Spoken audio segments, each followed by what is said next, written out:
Hi everyone, my name is Anna, and today I'm going to talk about few of the Philippine traditions that have been gradually forgotten. We all know Philippines is a uniquely multicultural country in Southeast Asia that were greatly influenced by America, China, and Spain. America has greatly affected us with English language and technology. While Spain gave us our Christian faith, China, on the other hand, introduced arts like crocheting and food like rice cakes and noodles. Filipinos have natural characters of welcoming new culture, ideas, and behaviors that have progressed our lives and made us live in comfort and convenience. Yet, keeping our traditions has been a struggle since people have put these traditions to rest, which I believe somehow have made us uniquely different back then from other neighboring countries. Now, let's start with the first one. Bhagwa Mano, or kissing the hands of the elders. Bhagwa Mano is a simple gesture to show respect to older people like your parents, grandparents, uncles, and aunts. Every time children see them, they automatically kiss their hands. Nowadays, kids are less taught by their parents, or may have been taught but not put into practice consistently. But this is still practiced by some. Number 2. Traditional games. Traditional games were part of a system of 50s to the late 90s kids. These are jackstone, patintero, luksong tinik, saranggola, sungka, holin, luksong lubid, pico, tumbang preso, and among others. These were the form of social interactions among kids back then. Kids were allowed to go out at certain times of the day, mostly around 5 p.m. after school, to play with neighborhood kids. These had helped them practice making friends, interacting, and socializing. Today, kids are all in the house playing with their phones, mostly staying inactive. Number 3. Harana. Courting by singing. Harana is a traditional form of courtship in the Philippines. This was very popular even until the late 90s. In the old days, suitors would bring along with them a guitar and play it by themselves, or with some friends as their musical support, while the suitor would sing romantically. This is a tradition of courtship that were mostly found in rural areas, in which young men may formally meet and talk to her in her house as a sign of respect to the woman and the family. This is the tradition that is totally forgotten or not been done. Changing game in dating is somehow very Western style, where young boys and girls would just meet online and can be a couple before they know it.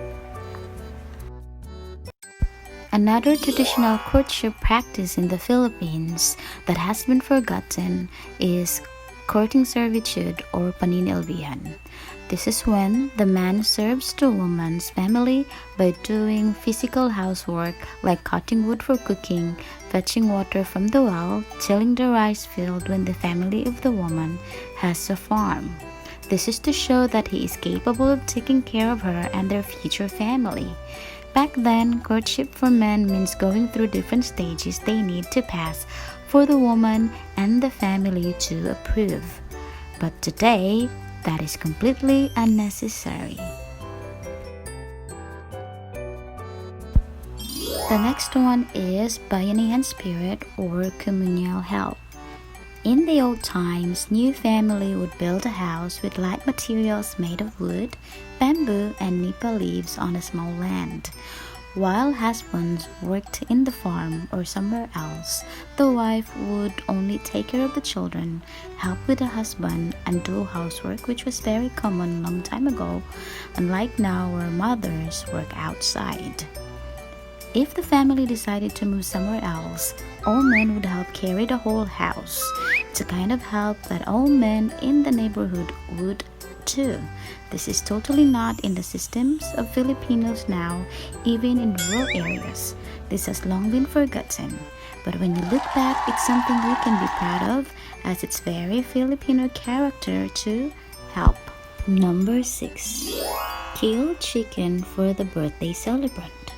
This is another tradition that is popularly done in the province, especially in the Visayas region. Today, modern birthdays celebrations are in cafes, restaurants, and at home with modern ways.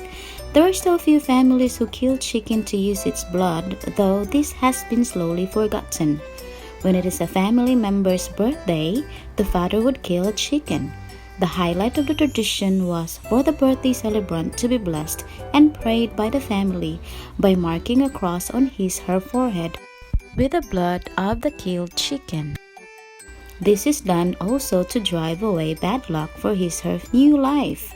The chicken is used as a sacrifice for the birthday meal before it is cooked and eaten by everyone. But the only thing that has not been forgotten in the Philippines is bringing food from a party which is forcibly given by the host. Filipinos are very accommodating. They make sure their guests in a party would enjoy their time and are fully fed. To make guests completely feel satisfied, the host let the guest bring food home. Or sometimes it's the guests themselves who ask, which the host would not mind, especially if they are relatives or immediate family. This may not sound good to other culture, but we see this as an opportunity to share our blessings to others. This is also a way for the host to thank the guests for coming and spending time with them. So guys, these are all the unique traditions of the Philippines that are slowly or have not been practiced anymore. Looking at these traditions, I could still sense their uniqueness and our very Filipino nature. Filipinos are there to help, to take time in love, to appreciate what is there to have, or simply by being happy with simple things in life. Thank you and goodbye. Please don't forget to subscribe.